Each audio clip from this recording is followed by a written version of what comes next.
Hello, welcome to my YouTube channel. My name is Dhoni Narzary. Then logofor DPSP ni somonday sauraini. DPSP mane Directive Principle of State Policy. Directive Principle of State Policy a जाबाय संबिजिर सुजुगिरिफोरा माखासे खामानिखौ मावनो थाखाय स्टेटखौ बोसोन होनाय एबा स्टेटआ मावनो गोनां माखासे हाबाफारि एबा बिबानफोर। दा DPSP खौ कन्स्टिटिउशननि पार्ट 4 आव आर्टिकल 36 निफ्राय 51 सिम फारि फारि मख'दों। नुनायाव जोङो आर्टिकल 36 निफ्राय 51 सिमब्लाबो बेनि गुबै जेथुनाखि बाथ्राफोर बियो आर्टिकल 38 निफ्रायसो जागायदों। आरो बे DPSP खौ आइरिश कन्स्टिटिउशन एबा आयारलेण्डनिफ्राय लानानै फैदों आरो बे आयारलेण्डनि एबा बे आइरिश कन्स्टिटिउशना बे DPSP खौ स्पेनिश कन्स्टिटिउशननिफ्राय कपि खालामदों। बेनि उनाव दङ फिचार अफ दि डाइरेक्टिभ प्रिन्सिपल। डाइरेक्टिभ प्रिन्सिपलनि माखासे फिचारफोर एबा आखुथायफोर बेफोर जाबाय जेब्लानाखि स्टेटआ माखासे ल' खालामो एबा बै ल'खौ लागु खालामो अब्ला बिसोरो माखासे बाथ्राफोरखौ गोसोआव लानांगोन जाहाथे पार्ट 3 एबा फान्डामेन्टेल्स राइटआ जाहाथे भायलेट जाया बे बाथ्राखौ लानानै बिसोरो ल'खौ खालामनो नांगोन आरो बेखौ लागु खालामनो नांगोन। आर्टिकल 36 आव मख'नाय बायदिब्ला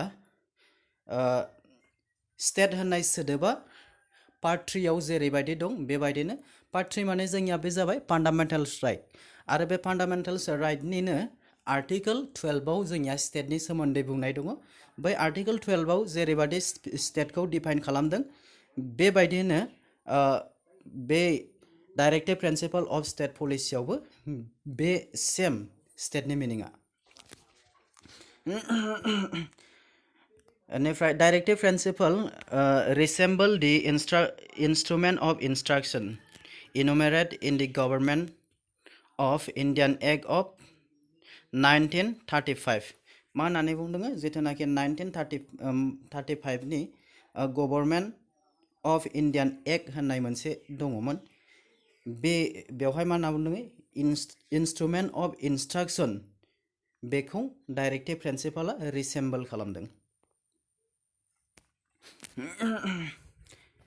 बेवहाय डाइरेक्टिभ प्रिन्सिपल आर नन जास्टिसेबल होननानै बुंदों। नन जास्टिसेबल माने बेखौ जोङो केस खालामनो हाया एबा लिगेलि जों बेखौ हाई कोर्ट एबा सुप्रिम कोर्ट बेफोराव जोङो जेबो केस खालामनो हाया।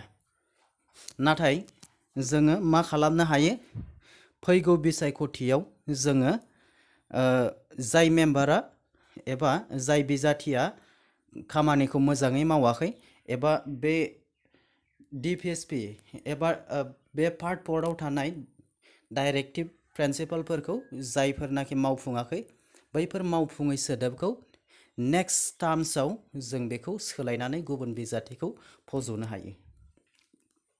They aim at establishing social and economic democracy in the country आरो DPSP नि गुबै एमानो जाबाय हादोराव ससियेल आरो इक'नमिकखौ जौगाहोनाय।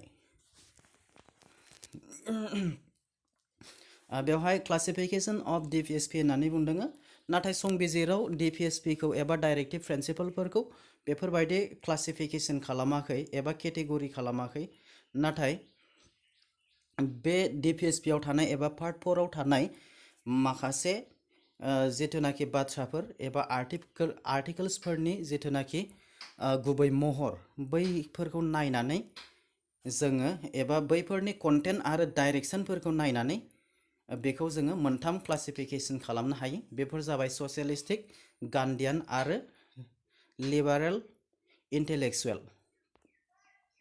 अब्ला जोङो दिनै बे डाइरेक्टिभ प्रिन्सिपलखौ बेखिनियाव दोनथ'बाय। बेवहाय माखासे जिथुनाखि मोनफ्रोमबो आर्टिकलाव मा लिरदों मा बुंदों बेखौ जोङो नेक्स्ट भिडिअआव जोङो नायनोसै। आङो गासिबो स्लाइड्सखौ रेडि खालामखाबाय।